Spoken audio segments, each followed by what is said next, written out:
In the news this week, the BBC attacks the DUP for its traditional values, Tim Farron is forced out of his role as leader of the Liberal Democrats, and the Supreme Court rules to protect the unborn in Northern Ireland.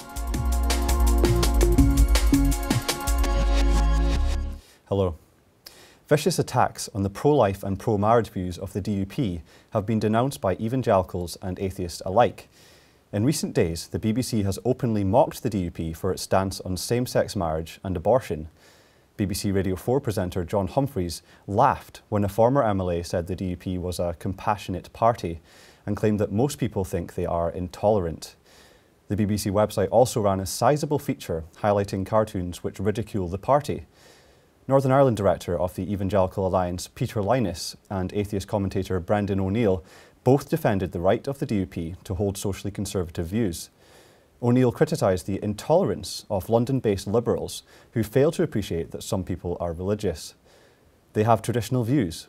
They think marriage should be between a man and a woman, and they think abortion is morally wrong. They aren't evil, they aren't fundamentalists, they just don't agree with you. Tim Farron says he found it impossible to hold to the Bible's teaching and lead the Liberal Democrats. Announcing his resignation from the role, he said a better, wiser person may have answered persistent questions about his faith more successfully. I seem to have been the subject of suspicion because of what I believe and who my faith is in which case we are kidding ourselves if we think we yet live in a tolerant, liberal society. And that's why I have chosen to step down as leader of the Liberal Democrats. Drawing his statement to a close, he emphasised his continued love for the party, but said his faith comes first.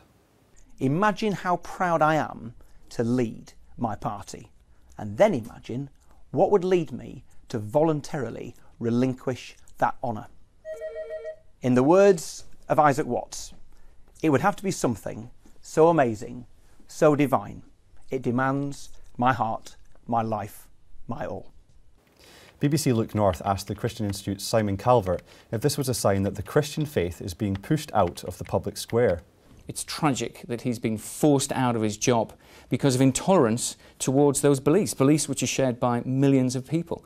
And I think that the question has to be asked, actually of the Liberal Democrat Party themselves. If you do not think that Christians are fit to hold office in your party, then come out and say so and justify that position. Coronation Street's Claire King has said she would consider euthanasia in later life because she fears becoming a burden to others. Her comments affirm warnings by groups opposed to euthanasia that the practice risks pressurising vulnerable people into ending their lives. Last month, a Canadian counselling group revealed that, contrary to popular belief, pain is not usually the problem cited by people opting for the practice.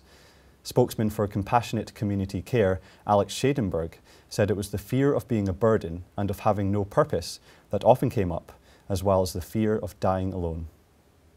And finally, unborn lives will continue to be protected in Northern Ireland after a victory in the UK Supreme Court.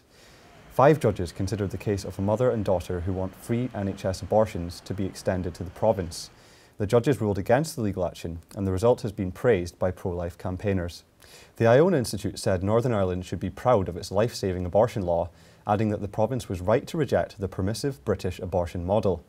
And Liam Gibson, of the Society for the Protection of Unborn Children, said that if abortion law was liberalised, it would inevitably result in killing of babies on a massive scale, just as it has in the rest of the UK. Well, that's all for this week. For regular updates and information on all of her stories, plus much more, visit her website at christian.org.uk. Until next time, goodbye.